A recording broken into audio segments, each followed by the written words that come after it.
Yes, hello there. We're here in Houston at the NASA Visitor Center, and Houston, for those who don't know, is about more than 8,000 kilometers away from Germany or Europe. And I'm Hans-Jürgen Sakwa. I've been working here for the last 15 years on the assembly, integration and the operation of the International Space Station. Today we have a very particular day, and we will be seeing something which can only be seen here today at this location. But before that, I'll give you a little more background on what else is going on here before we actually go to the site of the scene. Most of you might relate Houston more to the Apollo days, to the early Apollo days, in particular with Apollo 13 when Jim Lovell called down Houston, we have a problem. And at that time, he probably was not aware how significant that problem was. However, with the combined expertise and the effort of the Houston control team, the Apollo 13 crew was brought down safely, and NASA flew a couple of successful missions to the moon at that time. After a couple of years or a couple of flights, with the technical capabilities of those days, the scientific results were basically exhausted, so the Apollo program was discontinued, and it became fairly quiet here in Houston. There was a time when the next vehicle was developed. There was the Space Shuttle, which most of you might relate more to the spectacular launches at the launch site in Cape Canaveral.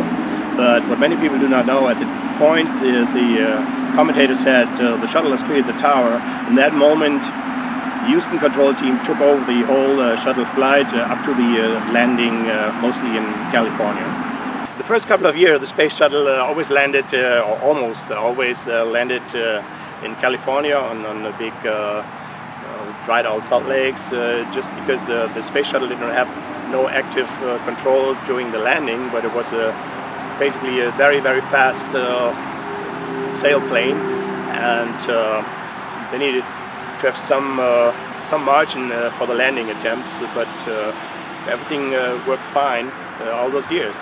However, the problem was the landing was in California on the west coast, and the launch facility was on the east coast. So how do you get that Space Shuttle back from one place to the other without having an active means to fly the Space Shuttle itself? So basically what NASA did is take a Boeing 747, a big jumbo jet, put the Space Shuttle on top of that and ferry it across the country back to the East Coast and start the whole process all over again. Why do I tell you that today? Now, today is the day here at the NASA Visitor Center in Houston that this Boeing 747 will find its permanent exhibition resting place, basically, and on top of that, here today we will be observing how a full-size Space Shuttle mock-up will be mounted on top of the 747, and we will be watching it.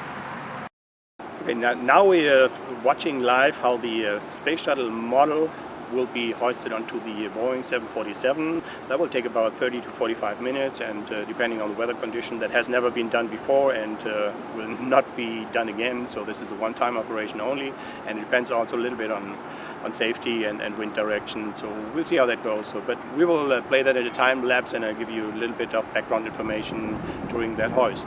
The shuttle model itself has been on display in Florida for many years, and about 3 years ago it was brought to Houston when Florida got one of the original space shuttles for display.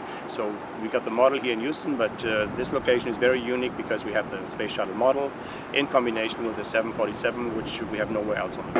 This is cool, is it?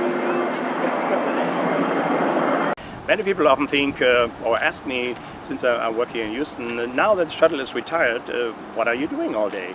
So my answer is what many people do not know. The shuttle, for the last more than 10 years of the Space Shuttle and almost 35 of its last missions were dedicated to assemble and outfit the International Space Station, which was declared complete around 2011 when the Space Shuttle was taken out of commission.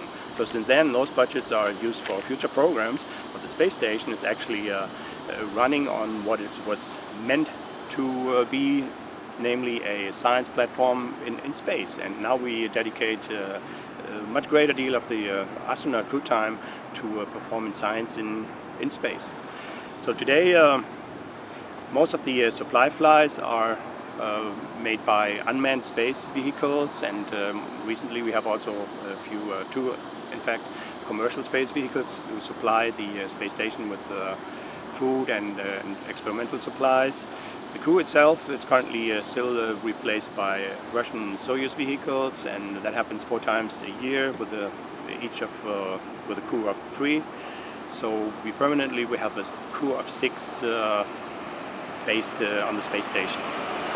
Okay, there, we're back here about 2 weeks later. So in the meantime, the mock-up has been tightened to the 747, and the construction site has been removed. All the scaffolding is mostly gone away. The next step will be there will be stairs installed to enter either vehicle, the 747, and also the shuttle mock-up. But that will take time, and most importantly, it will take funding. So the Space Center Houston is soliciting funding to finance the next final works on this. In this stage, as it currently is about 80% complete. That was basically all I had to report here on this event here today. So I hope we have some more exciting stories in the future. And until then, see you and bye-bye.